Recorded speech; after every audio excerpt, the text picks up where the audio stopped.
మసూద్ అజహర్ హతం, బాంబు దాడిలో చనిపోయాడని ప్రచారం. భారత మోస్ట్ వాంటెడ్ లిస్ట్లో జైషే మహమ్మద్ చీఫ్. సో వీడు చనిపోయిందని అంటున్నారు కానీ కొన్నిట్లో క్వశ్చన్ మార్క్తోనే ఈ వార్త కనిపిస్తూ ఉన్నది. ఇంకా క్లారిటీ రానట్టుంది. అధికారిక ప్రకటన ఏం రాలే. భారత మోస్ట్ వాంటెడ్ ఉగ్రవాద సంస్థ జైషే మహమ్మద్ చీఫ్ మసూద్ అజహర్ హతమయ్యాడని సమాచారం. సోమవారం భవల్పూర్ మసీద్ నుంచి కారులో తిరిగి వెళ్తుండగా కొందరు దుండగులు బాంబు విసిరినట్టు మీడియాలో కథనాలు వస్తున్నాయి. కానీ అందుకు సంబంధించి ఇప్పటి వరకు ఎలాంటి అధికారిక ప్రకటన రాలేదు. ఇంకేదైనా పేపర్లో వచ్చిందా? నమస్తే తెలంగాణలో ఇది వచ్చింది. వీళ్ళు కూడా క్వశ్చన్ మార్కే పెట్టారు.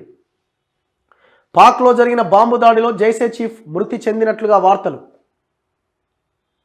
సోషల్ మీడియాలో విస్తృత ప్రచారం. అధికారిక ప్రకటన చేయని పాక్ ప్రభుత్వం. భారత్లో ఉగ్రవాద దాడుల వెనుక మసూద్. పార్లమెంటుపై దాడి, ముంబై పేలుళ్లు, పుల్వామా ఘటనల సూత్రధారి అతడే. సో భారత్కి most wanted criminal, most wanted terrorist Masood Azhar. భారత్కు మోస్ట్ వాంటెడ్ ఉగ్రవాదిగా ఉన్న జైషే మహమ్మద్ ఉగ్రవాద సంస్థ చీఫ్ మసూద్ అజహర్ హతమయ్యాడని సోషల్ మీడియాలో వార్తలు చక్కర్లు కొడుతున్నాయి. పాకిస్తాన్లోని పంజాబ్ రాష్ట్రంలో గల భవల్పూర్ మసీద్కు వెళ్ళి తిరిగి వస్తుండగా గుర్తు తెలియని వ్యక్తులు ఆయనపైన బాంబు దాడికి పాల్పడినట్లు ఆ కథనాలు పేర్కొన్నాయి. ఈ ఘటనలో మసూద్ అజహర్ అక్కడికక్కడే చనిపోయాడని వార్తలు వచ్చాయి. అయితే ఈ వార్తలపైన పాకిస్తాన్ అధికారికంగా ఎలాంటి ప్రకటన చేయలేదు.